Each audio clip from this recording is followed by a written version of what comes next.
sounds like D'Angelo Russell is going to be a Dallas Maverick. And you can tell by the tone of my voice that I am not too thrilled about that.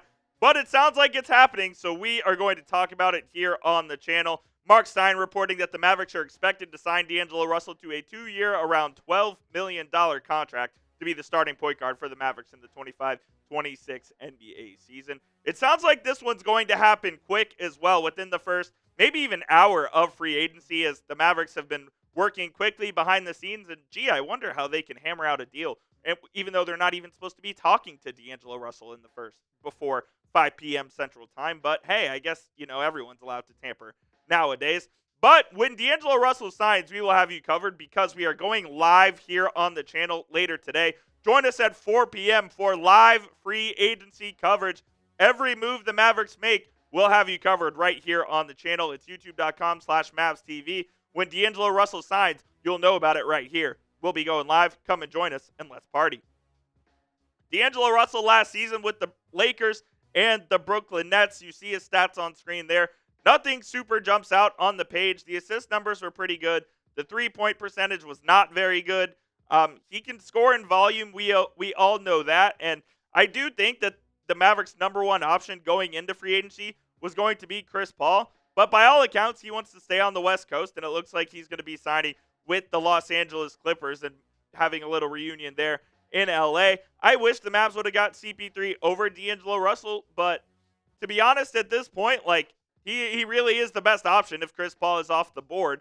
And so the Mavericks are going to go out and get their best option. My hope is that D'Angelo Russell is able to kind of recapture the form that he was in a couple of years ago with Los Angeles, where he was a key piece on a winning team, shot it pretty efficiently, was able to dish out the ball to his teammates, and was able to run an offense. And that's what the Mavericks are going to be needing from D'Angelo Russell. They're not going to need D'Angelo Russell the shot chucker. They're going to need D'Angelo Russell the point guard. And with Kyrie out until probably February, maybe late January if you're lucky, Russell is going to be running the show, whether you like it or not, whether I like it or not. Grade the potential signing of D'Angelo Russell down in the comment section. A, B, C, D, or F. How would you rate this signing for Nico Harrison and the Dallas Mavericks? Let me know. I'm curious to hear what you guys have to say.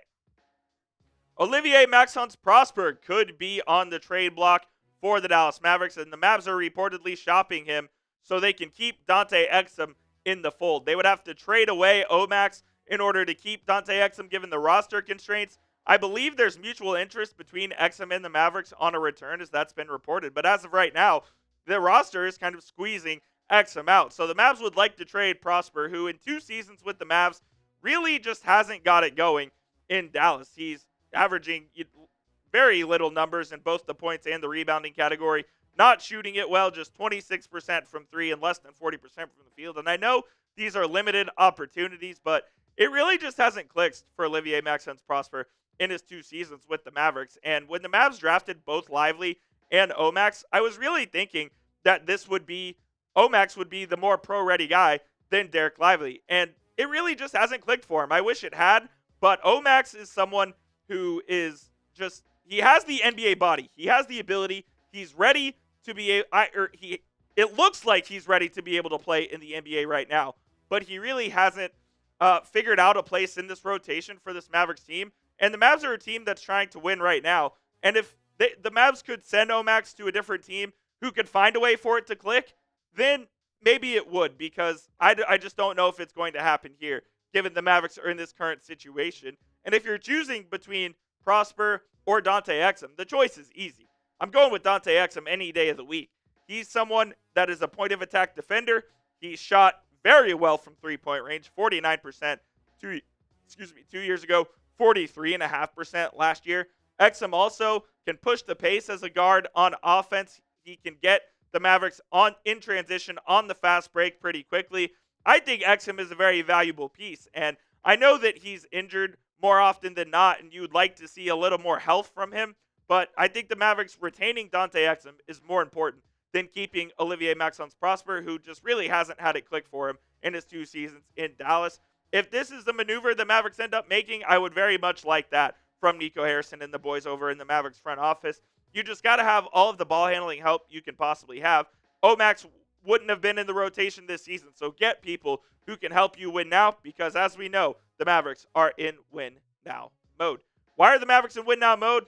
Because they got this guy, Cooper Flagg, and you can get his jersey right here. Go to chatsports.com/Flagg. We have it in navy blue. We have it in white. We have it in this blue as well. All sizes, colors available. When you go to Fanatics and use that link right there, chatsports.com/Flagg, we get a part of the proceeds right here on the channel. So you're helping us out while also getting the newest Mavericks jersey. That link will be in the comments and description of today's show. Shout out to Cooper Flagg and shout out to Fanatics. Here we go again. I saw it yesterday all on the timeline, so we have to talk about it. If LeBron James asked out of Los Angeles, the Mavericks are expected to be in the mix for his services.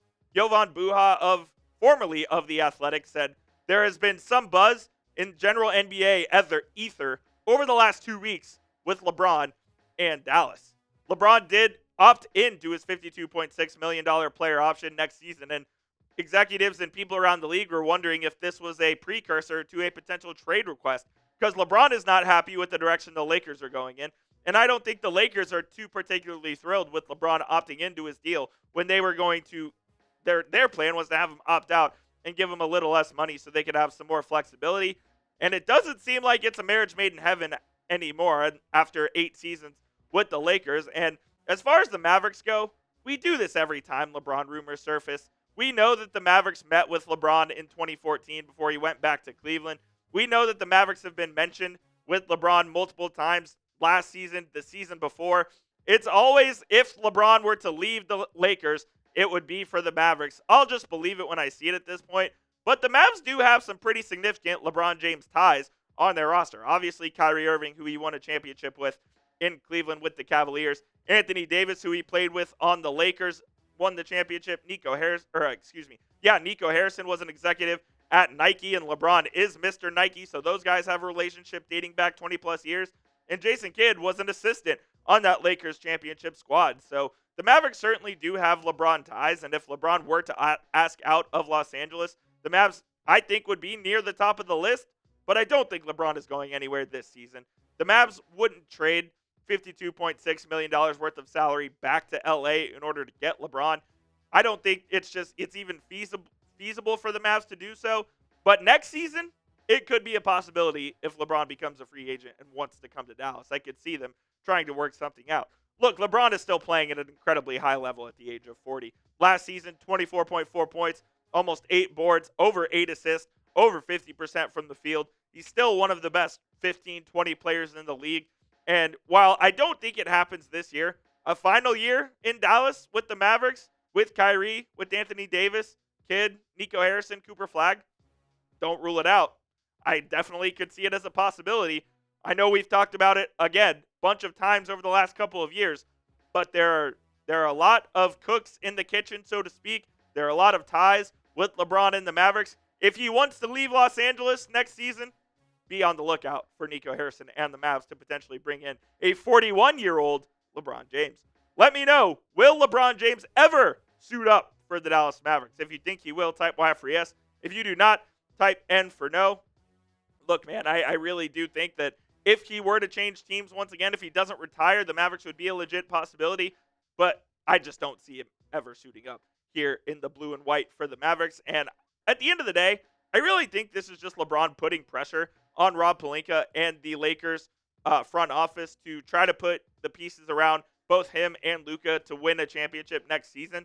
Because right now, LeBron isn't too thrilled with the state of the Lakers roster. They desperately need a center. They need more wing depth. They need another backup point guard to spell Luka. Like, that team has a lot of holes that needs to fill, and LeBron opting in certainly doesn't help them, but maybe it puts pressure on them to go all in on this season, and then when LeBron were to hit free agency next summer, then they could do a pretty big reset. But in my opinion, I think all of this LeBron talk and him opting in is to just put pressure on that front office to try to do right by him and try to make them as competitive as they can in the Western Conference. So I don't think it's a ploy to get to the Mavericks, unfortunately, but who knows what can happen 365 days from now. That will do it for today's show, guys. Appreciate you for tuning in to Mavericks Today by Chat Sports. Once again, we'll be going live about 4 p.m. Central Time, so join us. And if the Mavs make a move, we have you covered.